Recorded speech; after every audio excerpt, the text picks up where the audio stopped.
guys are tuning into the Shield Review podcast. We're here with Ben of is it Against Sanctuary State? It's Fight Sanctuary State. Fight Sanctuary State. Um, so Ben Ben, Bergquam. Yeah. Ben has been raging against Sanctuary for a while now, and he recently had a misadventure or an adventure at the border, whatever you want to call it. Ben, go ahead and tell us about yourself and what happened recently at the border.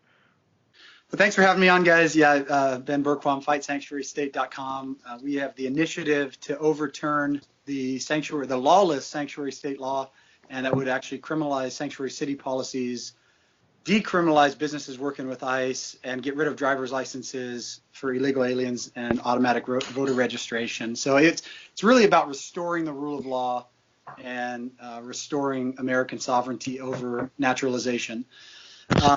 But I was down in San Diego last week. I'll be down there again this weekend. I was at the border when the caravan had arrived. We're at a place called Goat Canyon, and it's where an area where illegals tend to still jump. We have that double-layer fence along the southern border near San Diego, but there's some areas that are only single layer that are 8 foot high. I mean, when you look at it, it doesn't look like a wall. It's just old iron grates that are put together, basically, and that's where they tend to jump. And they were expecting some of the caravan, which we found out later they ended up jumping near there. So I was down there recording and showing really the part that the media never shows. It's the reason why borders are important. And I like to use the analogy. It's when I have a fence around my house and they say tall fences make good neighbors. It's not because I hate the people on the outside. It's because I love the people on the inside and I want to protect those people. And that's what our border and our sovereignty is for, is to protect the American citizens within our house, our country. And so I was showing some of the things that most people don't realize are down there. We've got raw sewage and heavy metals and diseases that have been eradicated in America that flow right down the Tijuana River, out of Tijuana, into the ocean and right up the beach. And some of the most pristine surfing coastline in the world is polluted to the point where nobody can go in the water. Right. And so I was down there videotaping that and some other things, and ended up having the video deleted by Facebook. It was just a mess. But yeah, no, we've been fighting this for several months, ever since the bill was first passed, SB 54, and before that, when cities started enforcing or putting into action lawless behavior that was protecting criminal illegal aliens. And I want to differentiate between immigration and our fight. Immigration is solely the jurisdiction of the federal government. I don't believe the state should have anything to do with it other than to help enforce where they can. And that's where the municipalities, that's where law enforcement comes in, and they should be working with immigration enforcement when immigration enforcement requests it. So our initiative is solely focused on protecting American citizens, American dreamers, and not protecting the criminals that do us harm, that have killed many of the angel parents that I work with. Right. Oh. And before I hand you off to Ian, that video that was taken down, do you want to tell us more about that? So I know that you said that Facebook took it down, but do you know if they deleted it or if they just removed it from, like, because that's another example of censorship. Because I think I talked to you a little bit before we started recording that I saw that video on Facebook of you walking around the border from a selfie angle, and I didn't see anything wrong with the video.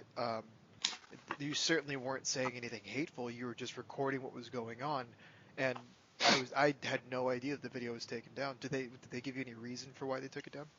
No, and that's one of the frustrations.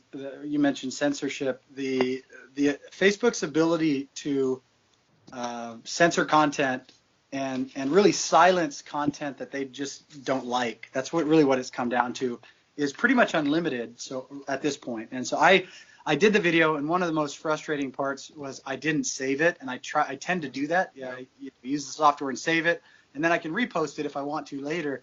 And I was just wiped out at the end of the video, had a long drive and got in the car, went driving. I got a message from Facebook. I actually got a message from one of my editors on the page saying, hey, what happened? I got a message, the page has been shut down.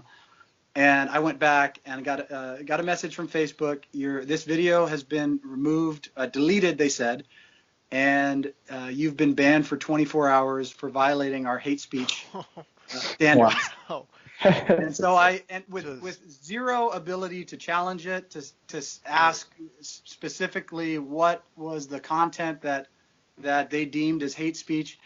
The craziest part, though, and so going back to some of the videos, that is exactly, you said it, Pedro. I was documenting what's going on down there. I was documenting the fact that there are, there's influences across the southern border that we don't want coming into America, and we have the right to prevent them from coming in. And just showing the hypocrisy, how the radical environmentalists destroy business in California, yet they say nothing about the raw sewage that's coming in from Mexico, and and how we've got. They should be operating in Mexico. Yeah, exactly. So we've got businesses that are literally run out of California. They simply just relocate to Tijuana, and they don't care. They don't worry about it. And so the hypocrisy, part of what I am called to do is expose that hypocrisy. And that's one of those areas where the left they are the biggest hypocrites. And by exposing that, we're able to bring more people to our side, to bring more people to the truth. So that's what I was doing, showing that, and the fact that we've got organizations like PETA that claims to care about animals, and one of the biggest things that you see down there on the southern border, right by the beach, is their bullfighting arena in Mexico. And so I was making the jokes that, hey, open those borders, bring them on in, bullfighting and cockfighting and all the rest of it, joking about the hypocrisy of all this nonsense. I finished the video by going to a school that's just on it's probably the closest school to the border. It's within a mile of the border, near Goat Canyon, and it's an elementary school where I was showing, and I actually was able to show one vehicle, but this was reported to us by Border Patrol, that people from Mexico drive their children across the border in the morning, drop their children off at that school, and they may work illegally in America, pick their children back up, and then go back across the border at night. And so the end of my video was walking this school as kids were getting let out, and I was actually able to document one vehicle with Baja license plates that was there to pick up their children. And so but that was the frustration. I asked, I did a video subsequently 24 hours later when I was able to get back on, and asked Facebook, what part of that was hate speech? What part of documenting facts and documenting the reality that exists at the border is hate speech? Is it the fact that I showed that this is actually going on and exposed it for what it was? The crazy thing, though, that people don't realize, if you haven't read Facebook's hate speech standards lately, and I believe this goes for YouTube and Twitter as well, they are now considering, they have this protected class, designation. And if you don't fall into that protected class, it's race, ethnicity, sexual orientation, religious affiliation, unless you're Christian, of course, national origin, gender identity, serious. It's like hate crime laws, but for the internet. It's insane. Yes. But what they've added to it that people don't realize is immigration status. Oh my gosh. Okay. People don't realize this. Facebook now considers you commenting on somebody's immigration status as hate speech. Oh boy. Okay. So I'm going to hand you off to Ian, but I would just like to comment that I would like to know about what's going on in the border, especially if my tax dollars are going to paying for people who don't live in this country to drive their kids across the border to go to school here.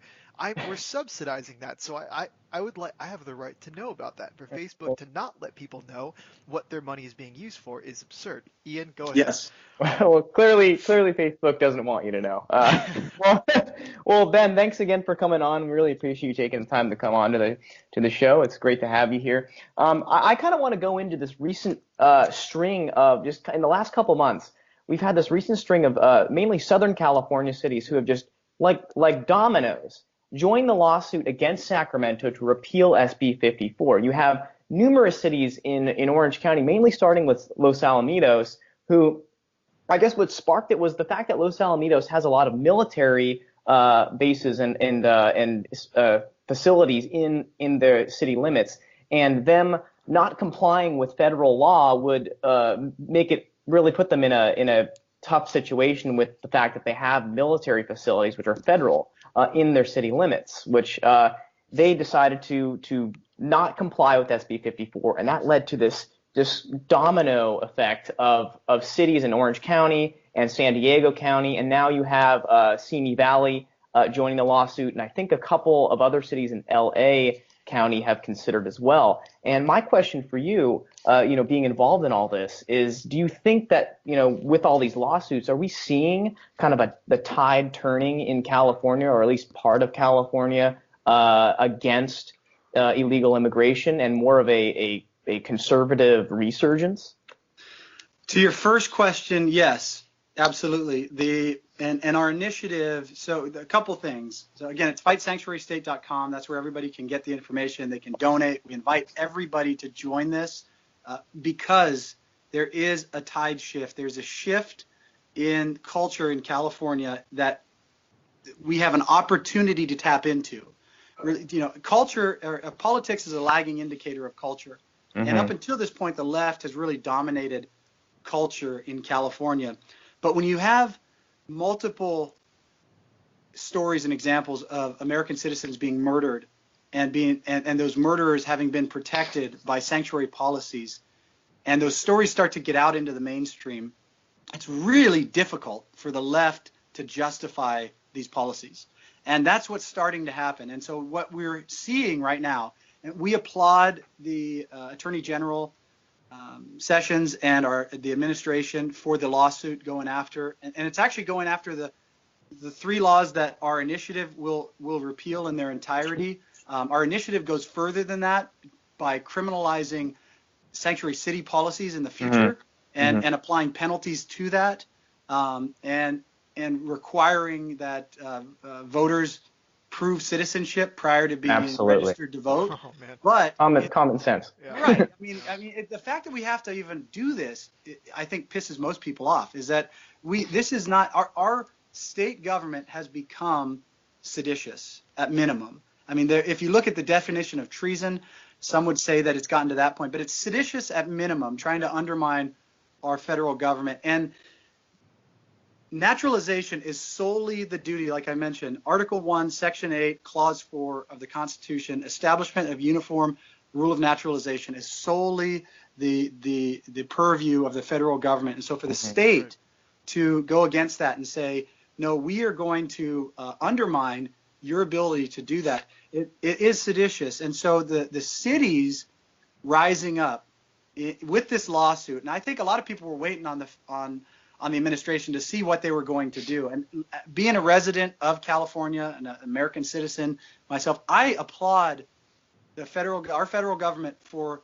attempting to defund sanctuary cities, even though I live here and that could affect my life, because I care more about the republic than I do about specific, cities and their piss and match with the government. I want to protect my community, and the way we do that is keeping bad people out of it. And that's one of those things here. These jurisdictions, San Francisco, LA, Oakland, that protect. Libby Schaaf is a great example. The mayor of Oakland. Yeah, I know about Libby Schaaf. Who protected 800 criminal illegal aliens from being captured and deported by ICE. She should be held for aiding and abetting. Oh, absolutely. The fact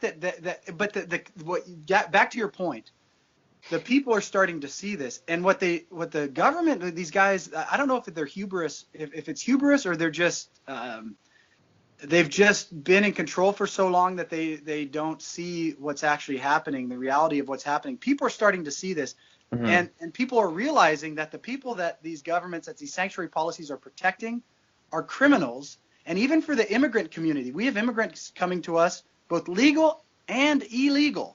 I want to emphasize that, illegal, coming to us saying we support what you're doing, because the criminals, even though they're criminal by the fact that they're even here, they know they broke the law, but the criminals that these sanctuary policies are protecting are going back into those communities and victimizing the very people that Kevin De Leon and Jerry Brown and Gavin Newsom and Kamala Harris and all these radical leftists in California say they're trying to protect. Absolutely. And going on that, all the cities kind of fighting back against the state. You mentioned last time we talked that you attended a city hall meeting that was contemplating joining the lawsuit. Can you tell us about that and what the result of it was? Yeah, I've been to several of them so far, and we're continuing. We've got organizers down south that I work closely with. It's separate from the initiative, but it's all momentum building. It all connects. And so I was at the Huntington Beach opt out city council meeting when Huntington Beach opted out, and the room's divided, but the response, the turnout on our side in support of the opt-out continues to grow and grow and grow. And what you used to see in these cities where it would all be radical leftists that were bussed in, all spewing the same nonsense. Now it's about 50-50, where people that aren't being bussed in, that are simply showing up because they care about their communities, on our side are showing up. And there's definitely a change in momentum that's going to our side on this. I was at another one last week at San Dimas that ended up going 3-2 not to join the lawsuit, which was disappointing. But you look at some of the people, I don't know if it's fear of the city being attacked by the ACLU and by the state government. And I think that's a lot of it. A lot of these smaller cities are saying, okay, if we do this, what's the financial repercussions going to be to us? Because they know these lawless leftists, the Attorney General of California, who's lawless, is going to come after them. And so it's really, do they have the courage to stand up, and do they believe that the political momentum is there to stand behind them? And unfortunately, San Dimas chose not to, but the majority of the cities that are having these discussions are opting on the side of opting out. Yeah. Staying with the federal government. There's over 30 of them so far that have come on board. You mentioned Los Alamitos. There's a bunch up north, all a part of the state of Jefferson movement that have been wanting to opt out of California, but they came on over, when the bill first passed. Some of the Siskiyou and some of the northern counties in California, they were already doing it, and a lot of the Central Valley cities and counties, I believe Ripon voted on it recently, but the vast majority of the momentum right now is down in LA, which is critical because that is the population hub of the state. Yeah. And so if we can restore and really change the culture in LA, we change the culture of the entire state. So absolutely. And I think that people seem to forget that there's still a sizable number of conservative Republicans in not only California, but even in the greater Los Angeles area, and that are true patriots that want to protect our sovereignty and our nation. Now, I wanted to ask about, I think a lot of Americans and Californians are particularly unaware about the activities and presence of Mexican drug cartels, not only along our border, but within our state. There are reports of cartels operating within major Californian cities. It's come to the point where there even one report that I read was that there are, along the Texas border in Hidalgo County in particular, there are sugarcane farmers who are being threatened by the Los Zetas cartel and the Sinaloa cartel to not harvest their sugarcane crops during harvesting season because the drug mules use those as cover to bring in their cocaine and other drugs. Wow. And they've contacted the local farmers and said, if you contact Border Patrol or ICE, we will kill you and your family. We know where you live. Don't harvest your crops. We need that to cover our drug mules operations to bring drugs into the country. So it's literally come to the point where our sovereignty and our ability to police and run our own communities are being undermined by these powerful drug cartels, which are operating in the U.S. and controlling communities. What do you have to say about that? Do you have any experience with talking to people or anyone that you know that has I guess been involved or experienced cartel activities? Yes. And That's a really, really great point. One of the things, not to get off on a tangent, but one of the frustrations I have is you have the radical left that has this whole thing about worrying about foreign governments interfering in our elections and in our country, yet they totally ignore a foreign government who is invading our country, and not only ignore it, but they welcome it, and they're doing everything they can. So again, just going back to pointing out the hypocrisy of the left. Oh yeah. If they actually cared about foreign interference in our government, Mexico would be the first place they're looking, because that's where the majority of bad things, whether that's heroin that's ravaging communities in the Northeast, or cocaine and meth in southern states along the U.S. border. In California specifically, so I've got a very close relationship with our Sheriff Mims here in Fresno. Awesome sheriff, one of the lawful sheriffs in the state of California, not one of the ones that has adopted any of these sanctuary policy, absolutely stands against the sanctuary policy and stands with us against it. What they have to go through in Fresno County with the drug cartels is, I haven't got the most recent numbers, but it's a huge amount of their budget that goes towards fighting pot grows and other drug warehousing, and like you said, the mules coming through that are run by cartels. A lot of them are in the foothills along the Sierra Nevada, where they go and basically just take over private property and or forestry property. And so they're spending millions and millions. Our government, our law enforcement, spending millions and millions and millions of dollars to eradicate these grows, to go after these cartel members, to fight this, while at the same time our state government is doing everything they can to protect these criminals. Right. And so that absolutely, it's a huge part. And in fact, I don't know if you'd call it the main reason why we need more enforcement, but it is one of the biggest, if not the biggest, reasons why, when you've got total lawlessness. And that's again, it's like the left, we can't talk about these things as if this is somehow, as if us pointing out the fact that Mexico is a corrupt country run by corrupt leaders that are really run by cartels. Pointing that out and saying we don't want that in America is somehow hateful. Yeah. It's like, no, that's when we say, and I tell people, I support our president. We have people in our organization. I want to clarify this too, is there are people involved in the Fight Sanctuary State at fightsanctuarystate.com movement that are conservatives, that are liberals, I'd say classic liberals, that are both sides of the fence, Republican, Democrat. I support our president. I wear a MAGA hat. I want Mexico to make Mexico great again. Absolutely. Rather than coming in here and screwing up America, focus your efforts, the people that are coming over here, and you look at all these different all these different groups, DACA and all this stuff. They come over here and they say, oh, I can't go back. And some of them were brought over when they were 14, 15 years old or later.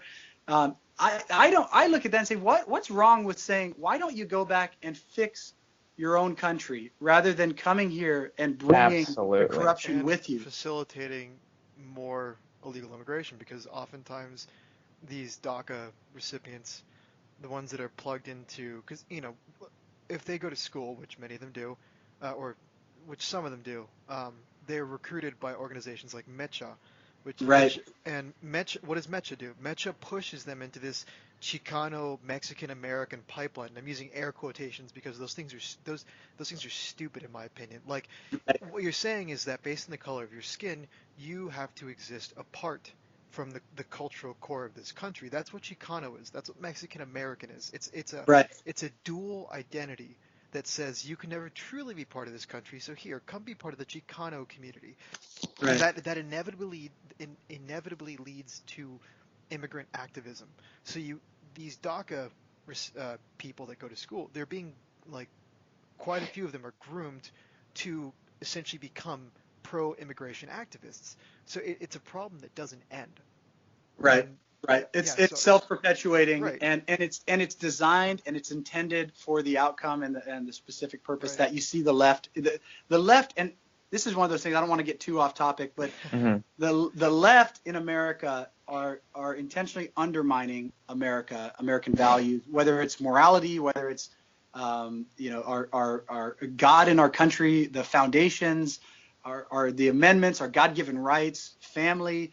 you look at all those areas, and the border and sovereignty all just tie into that. And so if they can, but the way they do that is by division, identity politics, victimization mentality.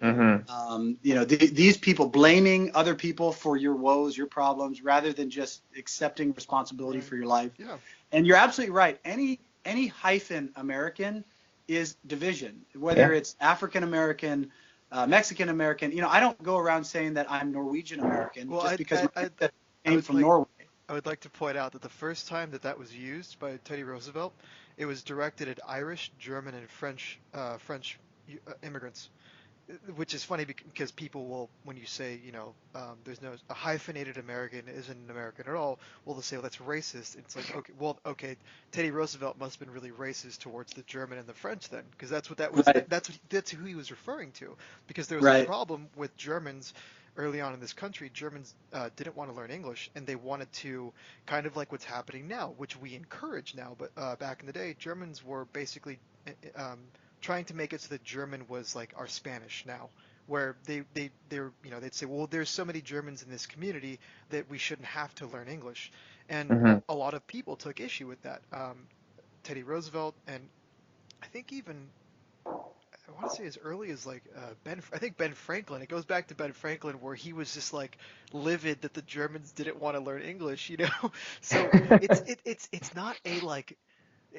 Well, there's actually a word for this in like leftist ideology. It's called colorism. Colorism is this idea that racism can only travel from light to dark. So when you say hyphenated American, automatically, whether you admit it or not, you're referring to people that are not white. Well, yeah, and then you go into, again, it ties back to that whole division in America. It's colorism. Colorism. And I've even had people tell me that only white people can be racist because whites control the power structure. Right. My answer back to him is, so does that mean I can't be racist in Mexico because I don't control the power structure? No, really. I got into a debate with a professor at San Diego State University about this. What essentially it is that anytime that you as a white person think you're experiencing racism or prejudice from a non-white person, what you're actually experiencing is internalized racism. That is, that non-white person, me, for example, has internalized racism from you, and I'm projecting it back at you. So even though I'm the one that's expressing it, I learned it from you. I learned it from you. It's like that commercial. It's like, where did you get this? I think it was like a pot commercial. Where did you get this? Or like, where did you like learn how to like smoke? And it's like, I learned it from you, Dad. Like, yeah. I remember that commercial. That's what it is. It's stupid, but and again, not to get off topic, but it is that, so these communities are being used by the left in America to undermine America. And so you've got but what you're seeing now is a backlash against that, where and you go back to who's racist in America. Of course there's white supremacist idiots out there that I stand against, but I stand just as much against black supremacy and brown supremacy and anybody who judges based on the color of skin. But if you look at the majority of bigotry, racism, division in our country today, it is led by the left in America. Yeah. To the point where I've got friends who are on this fight in the Fight Sanctuary State movement with us, who are legal immigrants. Carlos immigrated from Colombia or Nicaragua. Marco Gutierrez immigrated from Mexico. He's born in Mexico City, came over here legally, loves this country. Right. And I've got black friends, Will Johnson, these other guys that I go out to these events with, that they are called they're called, I've heard race traders. Race traders, coconuts. They call Will a coon. I mean, you talk about terribly hateful. And we want to talk about hate speech. The things that the left calls the people that don't fit into their narrative are some of the worst things that you'll ever hear. And they use these groups for their own benefit, and then they discard them when they're not needed anymore. So right now, illegal aliens are the left's primary love. They're their focus, but in reality, they don't care about them. They only care about votes and power and keeping their power. And on that note, there's something else I want to talk about, because I'm writing about this for a magazine. But before I do, one anecdote and one tweet. Anecdote: I was running along the beach in Imperial Beach, um, maybe like 2 years ago, right? And I was running with some friends, and we saw a bag on the shore, and we laughed. We're like, oh, it's probably drugs. We ended up opening it, and it was actually heroin with a like a burner phone inside of a Wow. Ziploc bag. That it Oh my washed up on God. shore. I don't know if the swimmer that was trying to get to the beach didn't make it, but his bag full of when we turned it into the police, they said it was about $150,000 worth of heroin Whoa! stuffed into like one of those Nike like those pull bags, like That's insane. it's like a thread with a nylon bag. Yeah. So that's life in San Diego, or life in Imperial Beach. Just bags of heroin will wash up on shore. But a tweet, because you're talking about Kevin De Leon, and after this, I'm gonna get into some statistics that you'll probably like, Ben, or you'll be shocked by. So this is from Elizabeth Mateo. This is the illegal immigrant, the second Yep. illegal immigrant that was appointed to statewide office by Oh, who Kevin here's De a fun Leon, one. championed. She's Right. the embodiment of justice, right? Okay, Right. this is her tweet. Quote: "Fuck you, Jeff Sessions, you coward piece of shit.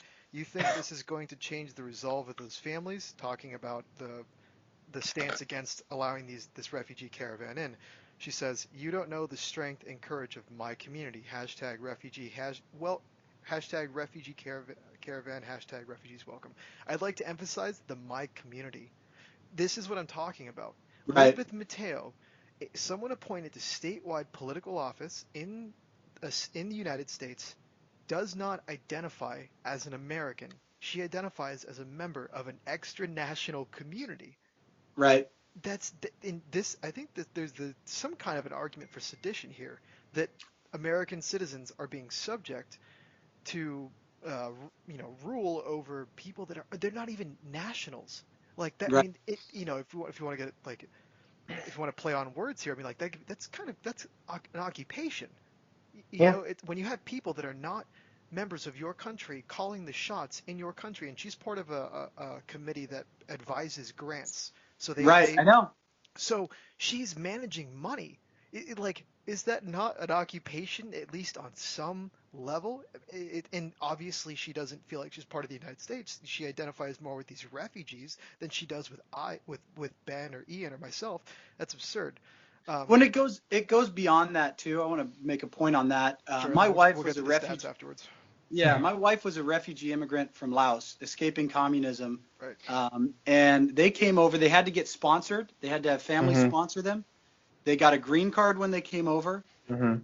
But they were threatened until my wife got her citizenship with deportation if they did anything that went outside. They broke a law. They did, I would say, that to me, the disrespect that Mateo has towards our country, she Oh should be yeah. on the next bus out of Right. America. I Anybody, agree. I Mm-hmm. agree. anybody, I agree. Mm-hmm. anybody who shows disdain for this country and is here illegally. Not only that, anybody who's here illegally should be deported, rightfully based on our It's naturalization. law. it's immigration law. Right. It's not a But question. It's law. it's law. But beyond that, the first people we should be going after, besides these criminals again with Fight Sanctuary State that we're going after, are people that come here and then protest America. When I see people out there saying undocumented, unafraid, and then demonizing our country, all I can think is, where is the ICE van to pick Right. them up Right. and take them right now? And that's And fair. That is a it's fair feeling, because it's like someone yeah. walking into your home where your Right. family lives and then flipping over your table and saying, "This is my house, and I'm going to invite whoever I want in, and if you say anything, you're a bigot." It's like Right. it makes you it makes you incensed. Like you can't think straight when you see people waving the Mexican flag on San Diego City College campus, and then like the American flag is like it's like the ISIS flag. Well, actually, they'd probably like the ISIS flag better. And that's not, and when I say that, I'm citing something that happened at Berkeley, where a student, I think, went on campus with it was either the Israeli flag or the American flag, and they It got was so much it was hate, and they went on it was Ami campus. Horowitz. It was Right. Ami Horowitz. And he went on. Go ahead. He went with the ISIS flag, was waving around the Berkeley campus. Right. Got very little response No to one it. cared. Even a couple people were like, "Oh yeah, good for you, man." And then you had him like a few hours later comes back with the Israeli flag, and he gets this like Right. litany of hate as Right. Israel's an apartheid Right. state, blah blah. Apartheid. Okay, and so this is that one I've been wanting to get to this, because there's this whole, well, part of this fighting sanctuary agenda that we were talking about is changing the way we have this discussion. Like, uh, Ben is making really good points about how, like, listen, this isn't a conservative issue. This is an American issue. This is bipartisan for anyone that, whether they're a liberal or a conservative. And I'd like to point out that Bernie Sanders, his rhetoric on immigration was you could not tell the difference from it from Trump's years ago. I mean, you can look up a video of Bernie Sanders, and he's talking about immigration, and he literally says they're stealing our jobs, like, and he talks about border control. So um, Yeah. Well, it's that was when the unions were anti-illegal immigration. right. That was when, Cesar Chavez was anti-illegal. Yeah, Yeah. They well, had so squads that went out right. beating these guys up Yeah, his to cousin to Manuel. protect American jobs. But So the difference is now they don't care about protecting American jobs. Their sole focus is undermining the country. right, Hmm. and so part of that's one facet of changing this discussion of, like, listen, this is a bipartisan issue. The other thing is the way we understand bigotry, and the way that we talk about racism, for example. And now this is something that I've been researching a lot, but you can track California's trajectory of, like, intergroup conflict and interracial crime from sanctuary and mass immigration to today. And there's, like, a very clear line of what happened. The first sanctuary policy was in 1979 in Los Angeles, internal memorandum stating that basically cops were now going to have one hand tied behind their back because they couldn't cooperate with immigration authorities, right? Um, so from then on, there's a wave of immigration from, like, the 80s into the 2000s, and just from 1990 to 2000, the Latino population increased by 63%, from 22 million to 35 million. That's insane. So what comes next? Um, by, I think, 2004 is where this report is from the SPLC. This is a quote. Researchers found that in areas with high concentrations or clusters of hate crimes, the perpetrators were typically Latino street gangs who were purposely targeting blacks. So what happened was, with mass immigration from Latin America, we imported prolific amounts of hate crime. Like the SPLC and authorities on the ground in places like Los Angeles, they called it ethnic cleansing.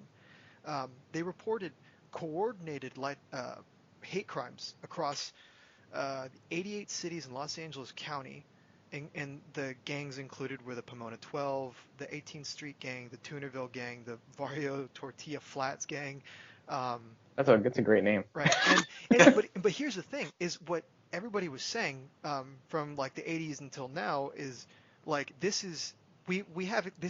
makes the Klan look tempered. Like, it was unprecedented how these Latino gangs were unifying on the basis of hatred towards blacks, and the attacks they were carrying out were, like, they were militant and they were coordinated. And for example, in Highland Park, at one point, Highland Park, it was a fairly diverse place with lots of black people, Hispanics, and stuff like that. Once La M took over Highland Park, or once La M decided Highland Park was, only for Latinos, to let Highland Park became 75% Hispanic or Latino and only 2% black. They literally killed and terrorized blacks out of places like Highland Park. And this has happened mostly, like, in LA County, but anywhere Latino gangs get a foothold, black people are the first groups to be persecuted. And because this is racism that's anybody who knows about, like, Latin America, El Salvador, Mexico knows that there's Latinos have a problem with black people. That's just something. Vitriol. It's Yeah. right, and Latinos have a problem with, Indians too, or I should say specifically, like, Ian and I talked about this before we started recording. In Mexico, the Mexican government, up until recent history, used the military to basically police Indians, like indigenous, like Right. in Chiapas, and Oh yeah. right, Well, and the term Indio, yeah, if you use that term, it's a very derogatory term in Mexico. right, it is. To any Latin American right. country. Yeah. Right. So, like, this is I think a way that we should change the discussion is that saying, like, listen, immigration isn't necessarily bad, but it should happen in small quantities and legally, because when you don't do that, when you don't have people assimilate into your culture, you allow them to import their bad habits. What does that Right. mean for LA? What does that mean for places like Los Angeles? It means ethnic cleansing. Like Yeah. La M, which runs its gangs out of, I mean, like these gangs coalitioned into an organization called I think Los Sureños. Los Sureños, yeah. Right. And basically, La M is the Mexican mafia runs it from prison, which is insane to me that like that's the state of our prisons. That La M's leadership is in prison. They run the Right. gang from prison. That it's crazy. And so like let's say that there's like a territory that they want to move into or send a message. La M will send out a call saying, "Hey, we're going to send a message to black people. Anybody who's black, kill them." So all of a sudden, throughout LA, we start seeing like executions of just random black people waiting at bus stops. Like uh, there's this report about this kid who literally just a teenager just sitting at a bus stop gets shot in the chest, like just for no reason other than the fact that he was black. Like that's what we're importing, this vitriol from Latin America of um, Latinos towards blacks, and when we don't ask them to assimilate, I mean, what do we think is going to happen? Yeah. And Well, and you look at, and that's when we were talking about how the left uses victim classes, and when they're done with them, they discard them. Yeah. That's one of Yeah. those things that the Yeah, black exactly. community, and we've actually, you can start to see the tide starting to shift again on this issue where blacks are starting to come around saying, Right, exactly. and again, I even hate the idea. I go back to this. I wish we didn't care about the amount of melanin in people's skin, but Hmm. these people do, and you're absolutely right. People coming in from Central South America and Mexico have hatred towards a lot. There is a lot of racism against the black community, and Yeah.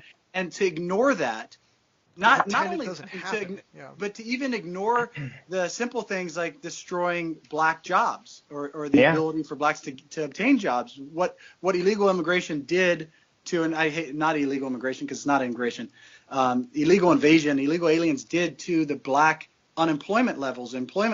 But beyond that, you're right, going to actually murdering and ignoring that, it's the It doesn't make sense. There's no words it for doesn't. No, It doesn't. And for the no. media to ignore it, their dereliction of what the media's duty is. There's no words for it. When you can actually when you can point out the statistics that say, Mhm. look, this is happening. There is ethnic cleansing going on in Southern California, and you don't want to see it. You don't even Right. want to. And the Not fact even that you report even it. mention it, you could be called a bigot for even mentioning that. Right. Even though Right. you're that you would tend to fall into that same category, except for now you're a self-hater, one of these. It's like it's insane what Right. we're dealing with. And we And- can, So I we're can, we saying, can and prove that. I go back to Yeah. Ian's first point. That's why I believe the tide is beginning to turn, and Yeah. people are finally beginning to wake up and say, "Wait a second, this is insane. This is Mm. totally insane." And these are average people too. I mean, I would say like the reason why the left has gotten so far in California was because the average kind of apolitical person was like, okay, taxes are going to be a little higher. Okay, okay, they, are pushing a little bit this pro LGBTQ agenda. That's not going to bother me. But as soon as, these issues start to affect the average person, the apolitical person that doesn't really care about politics, the gas tax and all these sanctuary city policies that are affecting, the safety of communities, then the average person starts to get angry and they start to realize, this is affecting my life. I don't like politics. I want to stay out of politics, but now it's coming to me and I need to do something. And I think that's why we're seeing this tide.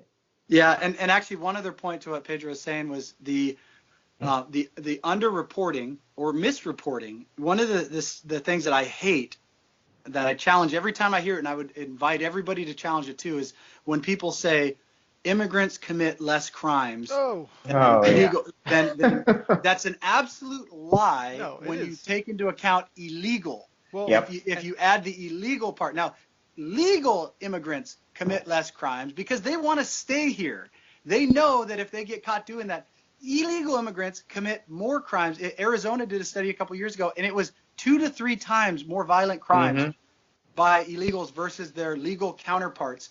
If you look at driving, and that you made the other point that they bring those things with them, why assimilation is so important and why structured immigration and an even flow or controlled flow is so important, because it takes years to get rid of those bad habits. One of those is driving. And the lie that the left told in California when they passed AB 60 to grant driver's licenses for illegal aliens was that it was going to somehow make our roads safer. What we've found, and they don't want these statistics to come out. By the way, this is one of those things that we're going to overturn with Fight Sanctuary State. One of the things that they've found is that the statistic of driving fatalities since driver's licenses for illegals was passed, driving fatalities has gone up 19% in California. They don't want you to know that because they know that once you hear what is actually happening. Statistic. Can you send that to me? I can. Yeah, I will. And actually, one of our Don Rosenberg, our angel dad, the reason why, and actually, there's some statistics that you mentioned I hadn't heard, so I would ask you to do the same thing. Share those with us. The more that people hear this and learn the truth about what's going on, and the reason why our Don has done so much research, specifically on drivers.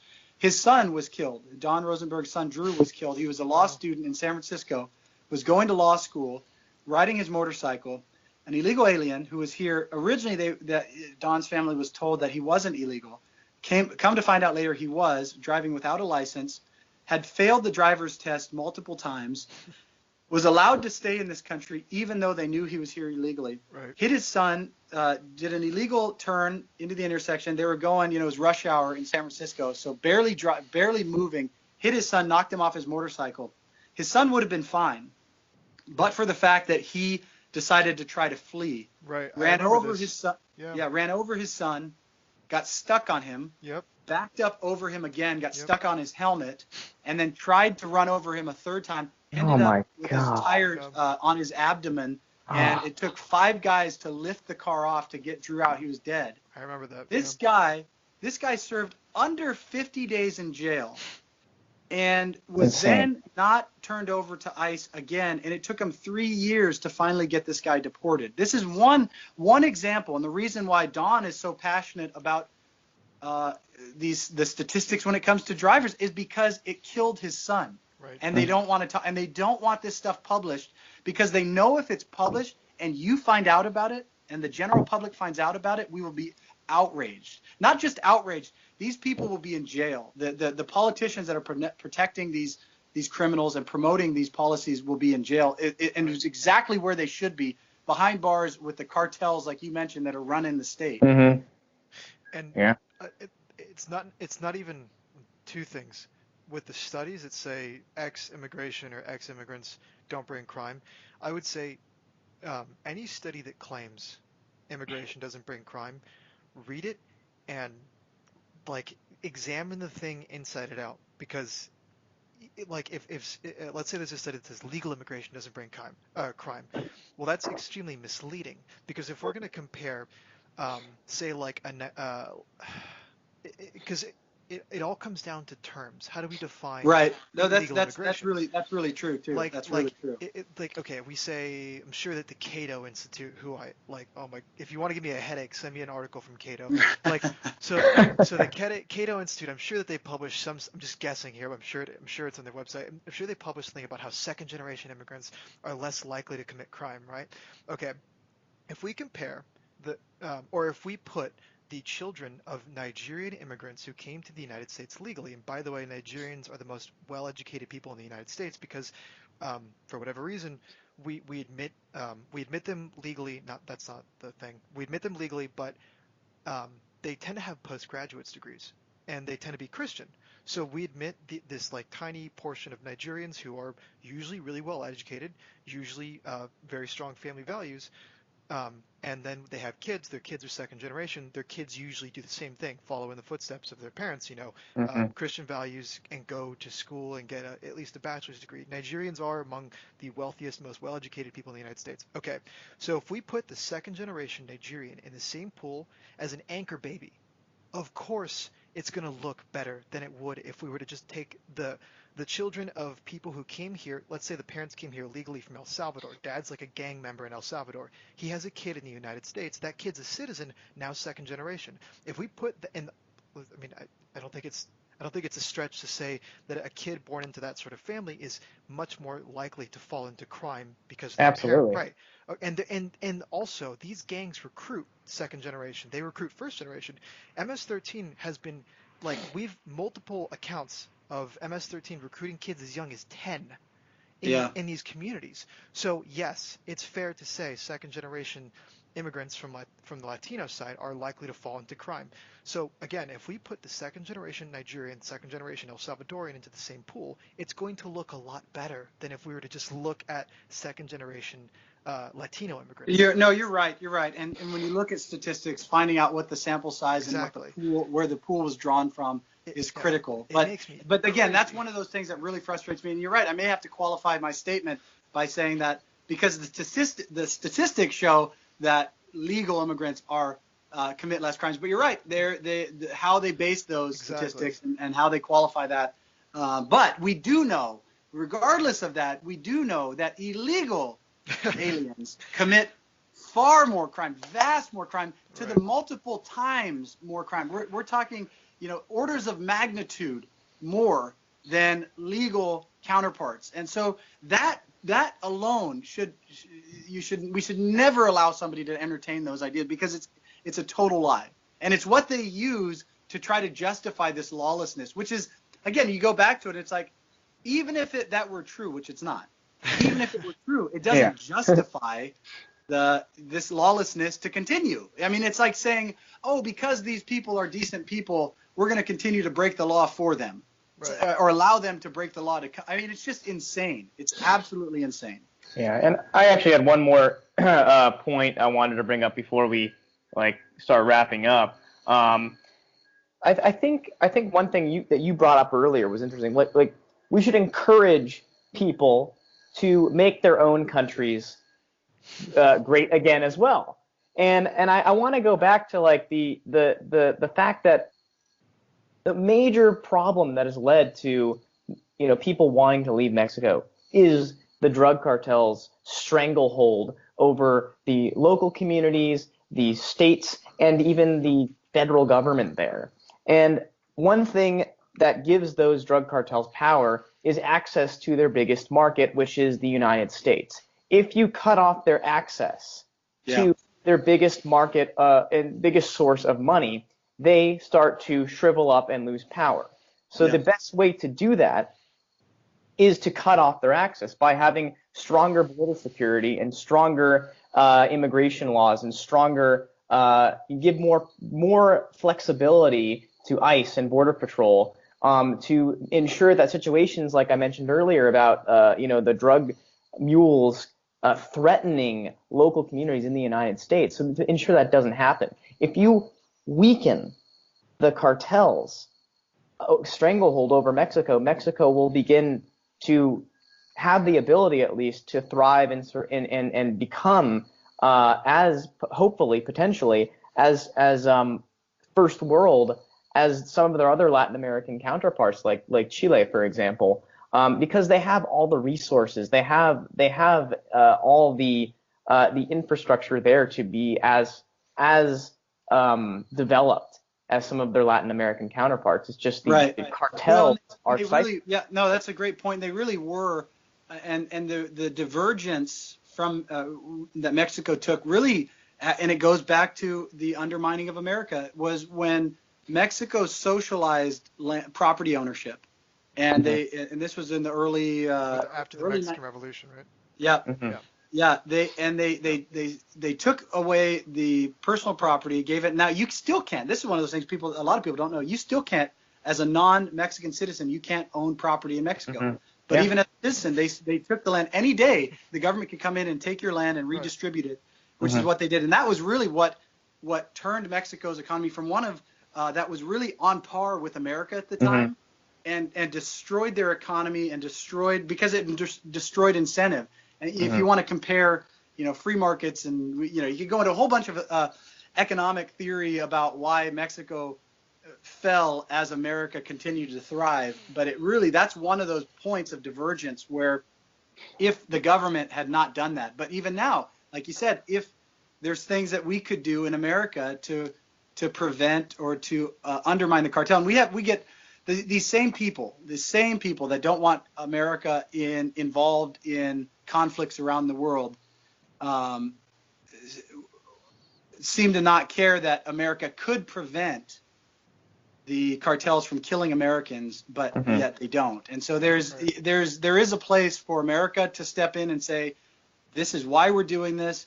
But there's also a place for the Mexican nationals coming here to take responsibility for their country and their lives and to fight back. And you're starting to see that. You're seeing some of that, the protests against the Mexican government. Unfortunately, most of those tend to be led by socialists that want more socialism and more government rather than less. And so you're going to end up with worse problems.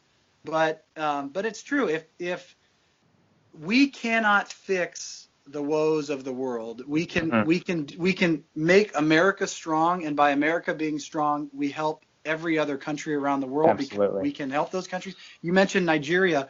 My parents were missionaries in Nigeria and Africa for 10 years, and so we lived over there. We were in Nigeria. My sister was actually born there. She had dual citizenship for a few years. We lived in Burkina Faso and Niger as well. And so and I always get into this with people, whether it's on other issues, but there's a reason why the majority of immigrants that come in migrate to America from all over the world. They choose America still over every other country in the world when they have a choice. It's not because we're a bigoted nation. It's not because we're racist, because we're a hateful nation. It's because the opportunity that a constitutional republic provides. And the fact that these individuals are coming into this country and trying to undermine that, and they're having help from leftist politicians in this country, it breaks my heart, because I know what that can. I've lived in third world countries where people are literally dying from hunger. We don't have starvation in America. We don't even really know what poverty is when you compare it to countries around the world. Poverty in America means you've got a car, you've got a cell phone, you've got cable TV, and you've got all the food that you want to eat. The only people that are starving in America are the people that don't want to take care of themselves, that have all this free stuff and don't even want to accept it. And so to have that, again, when you can juxtapose what's going on in the rest of the world, and to have people in this country intentionally undermining, like the Kevin De Leons and Jerry Browns, it's sad. It's sad, but it's criminal, and that's why I'm so passionate about it. I look at my daughters. I've got a 7-year-old and an 11-month-old, and I look at the future that they're going to get, and I want it to be a better future. And so for me, it's not a question of I should fight. It's I have to fight. I have to fight the sanctuary state, because I don't want my daughters. I don't want to have to move. I love this state. There's so much good about this state, other than the politics, other than the communists that are running this state. But I do believe, and I invite everybody to join Fight Sanctuary State, join our initiative, donate if you can, volunteer if you can, share with everybody, whether you're in California or anywhere else across the country. This cancer needs to be defeated here. But if we do stand, we will defeat it. We have an opportunity right now in the history of California to affect the future of America, and I believe we have the ability to win this, and that's why I'm doing it. Great. And we can find you at fightsanctuarystate.com. What about social media? Where's the best place to find you on that? The organization, so we've got a Facebook page. It's Fight Sanctuary State. On Twitter, and that's the group page is probably the best one to join on Facebook. And then on Twitter, it's at Fight Sanctuary. Right. Okay. Thanks so much for coming on. It's great talking to you, man, and I hope we can do this again soon. I think that the more people are made aware of what's actually going on, and the more that these things that normally aren't talked about, whether it's how cartels are becoming like sort of like a major influence, not just in Mexico, but in the United States, like you pointed out, and how we're essentially importing bigotry, and it's creating problems for other minority communities in the United States. I mean, these are different ways that we should be having this conversation. So hopefully we can do this again soon and Oh yeah, talk about anytime, guys. I'm happy to come on with you, and that's the key is sharing the message, getting it out there, Yeah, and letting the masses Absolutely. know about it, because once they know, they'll be on our side. right. Absolutely. All Well, right. thanks again, Ben Bergquam Thank you. from FightSanctuaryState.com. Hey, All right, we'll talk to you Thank, guys. We'll see you in the future, Ben. Have a good one. All thank you, right. thank you. All right, thanks for tuning in, guys. See you next time.